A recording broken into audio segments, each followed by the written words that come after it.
What's up, YouTubers? Welcome back to the channel. I am Nature Boy Chuck, and on today's episode of Ballin' on the Budget, you are given $225. Well, not literally, but just digitally. But anyway, you have $225, which is the retail price of these two particular Jordan 4s, and you guys have to pick one.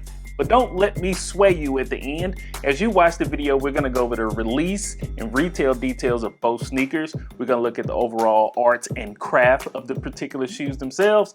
And last but not least, we're gonna look at wearability, which can probably sway you if the competition is very close on how to spend your hard-earned money on today's episode of Ballin' on a Budget. Let's get into it. All right, let's get started with the release dates on each one of these particular shoes. Let's start with the White Thunder. Jordan 4 Retro White Thunder is going to be released on August the 24th, 2024, of course, this year. Now, that's going to be a little bit later than you're going to find this particular Jordan 4, but we'll talk about that a little bit more soon. On this side here, we are going to have the Jordan 4 Retro in a wet cement SE. SE in particular is going to describe a couple of things with Jordan brand, i.e. special edition. So let's go ahead and jump into the juicy details of each one of these particular shoes. Back to the White Thunder. White Thunder comes in almost a trilogy, which at first you had the, of course, Red Thunder.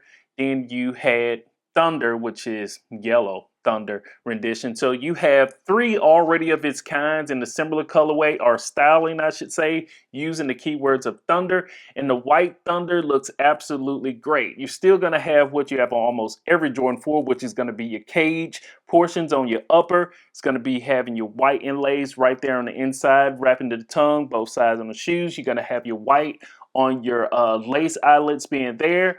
On the Jordan sign right there, traditionally, you're going to have the flight with the Jumpman there.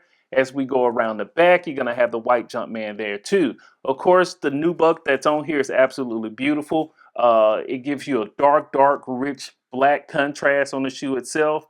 The white sole is absolutely beautiful, matching it up with the black itself on the bottom. Now, as you'll see, you'll have almost an Oreo type look. And when I first seen these shoes for its details released, I was like, oh man, I didn't say the word panda because saying panda is almost like a curse. But anyway, the first thing I thought of was like white Oreo. Then I started thinking, oh no, hold up. It's going to be named White Thunder, and they kept that name alive. This shoe is an absolute banger. Nothing different for as the inlays of the inside of the shoes themselves. The normal texture that you have for as your cloth. But overall, this shoe looks particularly very well, and it's one that's hard to pass up on when you take up the looks of this shoe. Now, this is not a SE model itself. It's going to be a traditional 4, but in the beautiful colorway that I think is an absolute banger. Let's go ahead and move to the Jordan 4 Retro Wet Cement. I'm going to tell you this, the details on this shoe is absolutely crazy, which is probably going to make it hard for you guys to make a decision on which one you like myself. Traditional nubuck that's going to be around the shoe itself, a beautiful color and contrast. But one thing you'll notice here, you do not have your cages on this particular shoe. And as you go around the back, it's going to be the same, but you'll notice on the texture, it gives off almost like a concrete version of the shoe. Now, that's very important typically because at first people thought this particular shoe was going to be called Paris because of the Olympics, and when it was coming out, it was states with Paris because it's speaking of the wet cement in Paris. And I think Jordan Brand was particularly talking about making an imprint as Jordan Brand goes to Paris for the Olympics. That's why you're going to have no cages like you do on the Jordan 4 here on the White Thunder. It's almost embossed into the portions where the cages would normally be, like on the tongue, sidewall, upper sole of the shoe, and the tongue. There's no patch that's there. You have your emboss. Now, right where you would normally have your eyelet lace holes is going to be giving you almost a concrete type vibe being there too.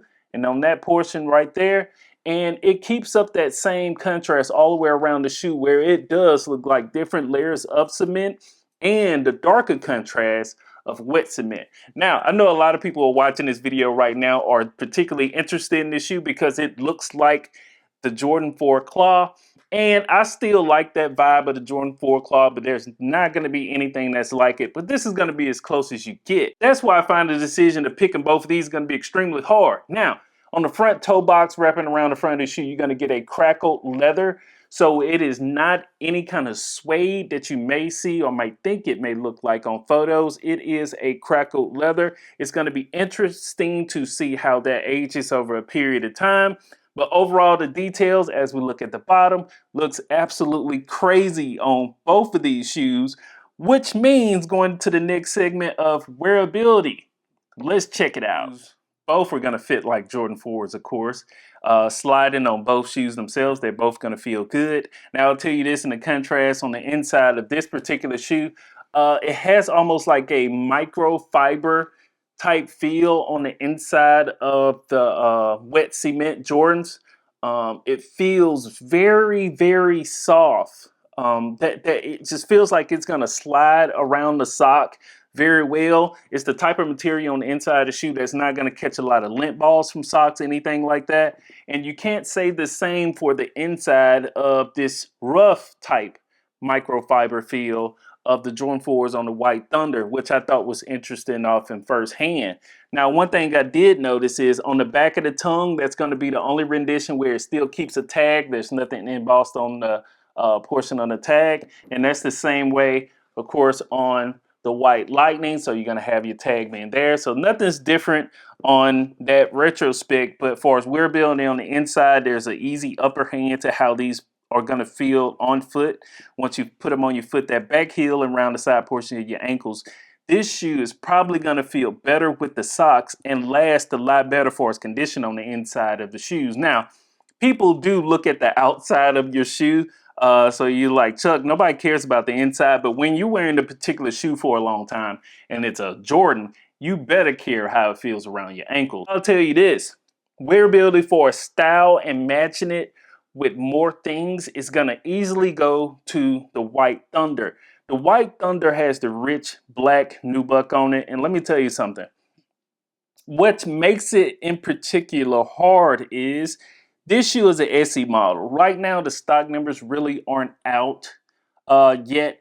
But the SE models are traditionally harder to get far as stock. Now, this market is completely different, so you're going to have to base your judgment simply off the details and the richness of these shoes to be able to figure out which one you're going to spend your hard-earned money on it, because we know you're looking out on the budget just like myself.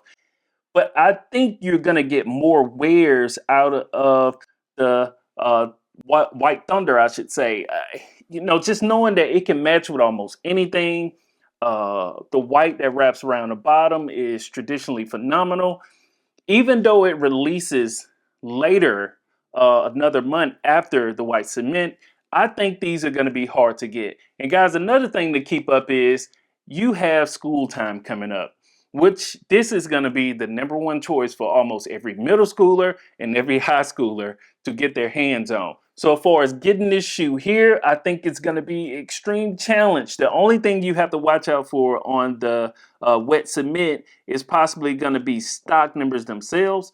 I will tell you this, Jordan 4s traditionally do well for selling out. So both of them are going to be really hard in their own retrospect. But school time versus possible limited availability for stock, you have the detail and the look of when I tell you a historic shoe in the Jordan 4 Claw versus you have a trio of the yellow and the red Thunder versions and adding in the white version of this, a lot of people are trying to collect this shoe to complete the trilogy, which makes it extremely hard. I'll go ahead and jump to it and tell you this. Hopefully you guys have made a decision in the comment section, so make sure you are putting it down there so we can tally it up. But if I'm going to spend my hard-earned money on one of these particular shoes, guys, I am possibly going to go with the White Thunder, simply because of the wearability. The details look great and the story is phenomenal on the Jordan 4 wet cement, but the White Thunder, I can wear this with absolutely anything.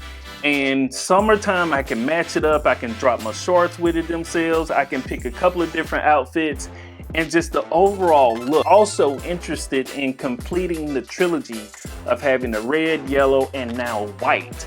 And the new book on this black suede is great. And let me tell you this, I posted this on Twitter the other day about this shoe gives me black cat vibes. I'm not saying it's the same shoe because you have freaking white in it, but I'm saying the retrospect is a lot of people are possibly gonna sleep on this, and this particular shoe is gonna sell out, and a lot of people are gonna hate they missed on it. And I can see the resale value absolutely skyrocketing on a colorway that's like this. Hopefully you guys have already made the decision, but I have. So let me know what you guys think about my decision. If you can't make the decision, please drop more questions and ask about details of the shoe. I'm Nature Boy Chuck, guys. And on this episode of Ballin' with a Budget, hopefully you make the right decision and spend your money on something that you enjoy. That is it for today, guys. Peace.